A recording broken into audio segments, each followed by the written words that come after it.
सरोजा नाम की एक लड़की होती थी और उसके सर में बचपन से ही बहुत ज्यादा जुएं होती थी।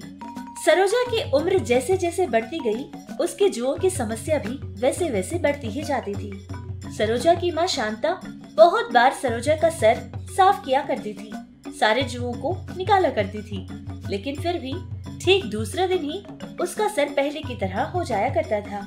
जितने भी जुओं को साफ करो, उतनी ही जुएं उसके सर में भर जाया करती थी, जिससे शांता और उसकी बेटी सरोजा दोनों ही बहुत ज्यादा परेशान रहते थे। अरे सरोजा, मैं क्या करूं इन जुओं का? जितनी भी बार साफ करूंगी उतने ही ज्यादा जुए आने लगते हैं। पता नहीं तेरा सर पहले की तरह कब होगा। माँ, मैं भी इन जुओं की वजह से बहुत परेशान हूँ माँ। ना ही मुझे रात को चैन की नींद आती है और ना ही दिन को सुकून रहता है। जब देखो तब मेरा सर बहुत जोर से खुजलाता है माँ। मुझे बहुत ज्यादा खुजली होती है माँ। और तो और कॉलेज में सारे के सारे लोग मुझसे दूर भागते हैं माँ। कॉलेज जाने का भी मेरा बिल्कुल मन नहीं करता। मेरा कोई दोस्त नहीं है माँ। मैं बिल्कुल अकेली होती हूँ कॉलेज में। बहुत शर्म आती है माँ। पता नहीं मेरी ये समस्या कभी दूर होगी या नहीं। इस तरह सरोजा अपनी माँ को ये सारी बात बताकर बहुत ज्यादा दुखी होती है। बेटी का ये दुख देखकर शांता भी बहुत ज्यादा दुखी हो जाती है। शांता अब फैसला कर लेती है कि उसकी बेटी को एक अच्छे से अच्छे डॉक्टर के पास ले जाएगी, और फिर वो ऐसे ही करती है। एक डॉक्टर के पास जाते हैं और उसकी समस्या उनको बताते हैं। डॉक्टर साहब, ये मेरी बेटी है। बचपन से ही इसको जुओं की बड़ी समस्या है। जैसे जैसे ये बढ़ती गई, इसके जुओं की समस्या भी बढ़ती ही जा रही है। मैं बहुत बार इसका सर साफ करती हूँ, लेकिन फिर भी दूसरे ही दिन वो पहले की तरह हो जाता है। इस समस्या को किसी भी तरह हमें रोकना ही पड़ेगा, वरना पता नहीं मेरी बेटी की जिंदगी क्या हो जाएगी। डॉक्टर साहब, खर्चे का ना आप बिल्कुल मत सोचना।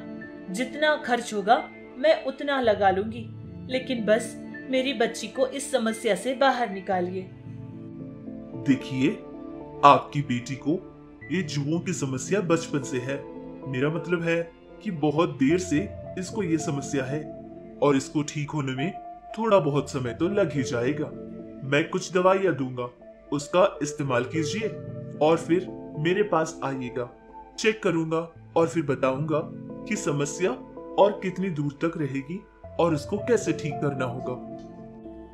ये सारी बातें कहकर वो डॉक्टर सरोजा को कुछ दवाइयाँ और फिर सर पर लगाने के लिए कुछ तरीके के तेल भी देते हैं और कहते हैं कि इसका अच्छे से उपयोग करें। जैसा कि डॉक्टर ने कहा था, हर रोज सरोजा भी वैसे ही किया करती थी। दवाई भी खाती थी और उन तेलों का इस्तेमाल भी करती थी। बहुत दिन गुजर गए थे, लेकिन उन दवाइयों का उसके जुओं पर कोई असर नहीं हुआ था। ऐसे ही कुछ महीने वो सारी दवाइयों का इस्तेमाल करती है, लेकिन फिर भी कोई फायदा नहीं होता है, जिससे तंग हो जाती है और अपनी माँ से कहती है, बस माँ, अब और नहीं। मैं इन दवाइयों को खा खा कर तंग हो चुकी हूँ माँ। अब मेरे लिए पैसे बर्बाद करने की कोई जरूरत नहीं है माँ, क्योंकि मैं जानती हूँ ये समस्या कभी दूर होने वाली नहीं है माँ। मेरे लिए इतने पैसे बर्बाद मत करो माँ। अरे बेटी, ये तू कैसी बातें कर रही है? हमारे लिए तुझसे ज्यादा कुछ नहीं है और तू पैसे के बारे में सोच रही है। बस तेरी समस्या दूर हो जाए, इससे बढ़कर हमें और कुछ नहीं चाहिए। कुछ मत सोच मेरी बच्ची और दवाई खाना शुरू कर। जो होगा भगवान के हाथ में होगा। तू पैसे की चिंता बिल्कुल मत करना। इस तरह सरोजा को उसकी माँ हिम्मत देती है। जैसा उसकी माँ ने कहा था, वैसे ही सरोजा ने कुछ और दिन किए थे। सारी दवाई उसकी खत्म हो गई थी। ये ऐसे चल रहा था कि दूसरी तरफ सरोजा के लिए एक अच्छा सा रिश्ता आता है और फिर सारे लोगों को सरोजा बहुत ज्यादा पसंद भी आती है। बहुत ही धूमधाम से सरोजा की शादी भी हो जाती है, लेकिन शादी के बाद भी सरोजा की ये जुओं वाली समस्या खत्म ही नहीं हुई थी। एक बार की बात है कि वो अपना सर ऐसे ही खुजला रही थी। बहुत देर तक उसकी सास उसको देख रही थी। अरे ओ सरोजा, क्या बात है? जब देखो तब तेरे दोनों हाथ अपने सर में ही रहते हैं। क्या कोई समस्या है क्या? इतना क्यों खुजलाती रहती है हमेशा अपने सर को? सरोजा की सास का ये सवाल सुनकर सरोजा बहुत ज्यादा डर जाती है और फिर उसकी सास से कहती है कि कुछ नहीं माँ जी, बस पसीने के कारण मेरा सर थोड़ा सा खुजला रहा है। मुझे थोड़ी सी खुजली लग रही थी, इसीलिए मैंने थोड़े आराम के लिए ऐसा किया था। कोई और बात बिल्कुल नहीं है। ये बात सुनकर सरोजा की सास मान लेती है और सोचती है कि शायद ये लड़की ठीक कह रही है। कुछ दिन ऐसे ही गुजर जाते हैं। फिर एक बार की बात है कि घर के बाकी सारे लोगों के सर में भी जुओं की समस्या शुरू हो जाती है और सारे के सारे लोग अपना अपना सर खुजलाने लगते हैं। ये सब कुछ देखकर सरोजा को बहुत ज्यादा दुख हुआ था। सोचने लगी कि सिर्फ मेरे कारण सारे घर के लोगों को भी ये जुओं की समस्या बन रही है। उसका मन बहुत ज्यादा उदास था। सोचने लगी कि अगर बाहर जाएगी तो थोड़ा सा उसका मन बहल जाएगा। इतनी बात सोचकर सरोजा मंदिर चली जाती है और वहाँ जाकर पूजा करती है। फिर मंदिर से बाहर आकर एक जगह बैठ जाती है।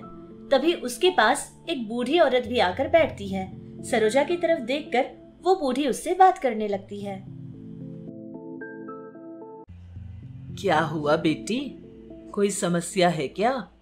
तेरा चेहरा देखकर साफ पता चल रहा है कि तू कोई बहुत बड़ी परेशानी में है। तेरी माँ की तरह हूँ, तू मुझसे अपनी समस्या कह सकती है बेटी। बता, क्या बात है? बूढ़ी का ये सवाल सुनकर सरोजा उसकी जिंदगी में क्या हुआ था सारी की सारी कहानी उसको बताती है। और तब जाकर वो बूढ़ी औरत उसके पास एक छोटी सी कांच की बोतल थी जिसको निकालकर वो उसे दे देती है और फिर उससे कहती है, देख बेटी, इस तेल को अपने पास रख। ये कोई मामूली तेल नहीं है, ये बहुत ही चमत्कारी तेल है बेटी। इसको हर रोज रात को सोते समय अपने सर पर लगा लेना और हल्के हाथों का मसाज भी दे लेना और फिर सुबह उठकर नहा लेना। देख बेटी, ठीक 3 दिन तक तू ऐसे ही करना। अगर तू ऐसे ही करेगी तो दोबारा तेरे सर में कोई जू नहीं आएगी। जिंदगी भर तेरा सर बहुत ही साफ और सुरक्षित रहेगा। जैसे मैंने कहा है वैसे कर बेटी, तेरी समस्या दूर हो जाएगी और तू खुशी खुशी अपना जीवन बिताएगी। ये सारी बात कहकर वो उस बोतल को लेकर चली जाती है और फिर जैसा उस बूढ़ी ने कहा था सरोजा वैसे ही करती है। हर रोज उस तेल को अपने सर पर लगाकर मसाज देती और फिर सुबह उठकर नहाया करती थी। ठीक 3 दिन तक सरोजा ऐसे ही करती रही और तीसरे दिन उसने देखा कि उसके सर में तो एक भी जून नहीं बची थी, जिसको देखकर बहुत ज्यादा खुश हो जाती है और ये बात उसकी माँ को भी सुनाती है।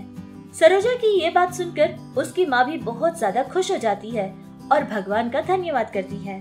और इधर सरोजा जिंदगी भर उस बूढ़ी औरत का एहसान चुकाती रही और हमेशा उसको मन ही मन धन्यवाद करती रही।